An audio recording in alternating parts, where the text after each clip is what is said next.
Chapter 15. Then sang Moses and the children of Israel this song unto the Lord, and spake, saying, I will sing unto the Lord, for he hath triumphed gloriously. The horse and his rider hath he thrown into the sea. The Lord is my strength and song, and he is become my salvation.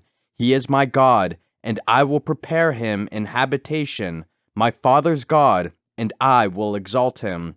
The Lord is a man of war. The Lord is his name. Pharaoh's chariots and his host hath he cast into the sea. His chosen captains also are drowned in the Red Sea. The depths have covered them. They sank into the bottom as a stone. Thy right hand, O Lord, is become glorious in power. Thy right hand, O Lord, hath dashed in pieces the enemy. And in the greatness of thine excellency thou hast overthrown them that rose up against thee. Thou sentest forth thy wrath, which consumed them as stubble. And with the blast of thy nostrils the waters were gathered together. The floods stood upright as an heap, and the depths were congealed in the heart of the sea. The enemy said, I will pursue, I will overtake, I will divide the spoil. My lust shall be satisfied upon them. I will draw my sword, my hand shall destroy them. Thou didst blow with thy wind, the sea covered them. They sank as lead in the mighty waters. Who is like unto thee, O Lord, among the gods? Who is like thee, glorious in holiness, fearful in praises, doing wonders? Thou stretchest out thy right hand, the earth swallowed them. Thou in thy mercy hast led forth the people which thou hast redeemed. Thou hast guided them in thy strength unto thy holy habitation. The people shall hear and be afraid. Sorrow shall take hold on the inhabitants of Palestina. Then the dukes of Edom shall be amazed. The mighty men of Moab, trembling, shall take hold upon them. All the inhabitants of Canaan shall melt away. Fear and dread shall fall upon them. By the greatness of thine arm they shall be as still as a stone, till thy people pass over, O Lord, till the people pass over, which thou hast purchased.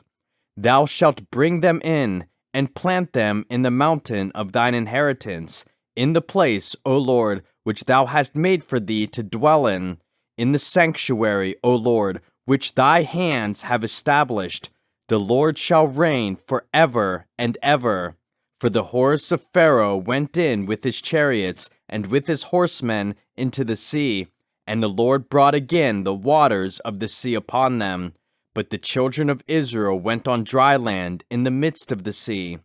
And Miriam the prophetess, the sister of Aaron, took a timbrel in her hand, and all the women went out after her with timbrels and with dances. And Miriam answered them, Sing ye to the Lord, for he hath triumphed gloriously.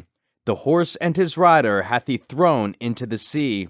So Moses brought Israel from the Red Sea, and they went out into the wilderness of Shur. And they went 3 days in the wilderness, and found no water. And when they came to Marah, they could not drink of the waters of Marah, for they were bitter. Therefore the name of it was called Marah. And the people murmured against Moses, saying, What shall we drink? And he cried unto the Lord, and the Lord showed him a tree, which when he had cast into the waters were made sweet. There he made for them a statute and an ordinance, and there he proved them, and said, If thou wilt diligently hearken to the voice of the Lord thy God, and wilt do that which is right in his sight, and wilt give ear to his commandments, and keep all his statutes, I will put none of these diseases upon thee, which I have brought upon the Egyptians, for I am the Lord that healeth thee. And they came to Elim, where were 12 wells of water, and 60 palm trees, and they encamped there by the waters.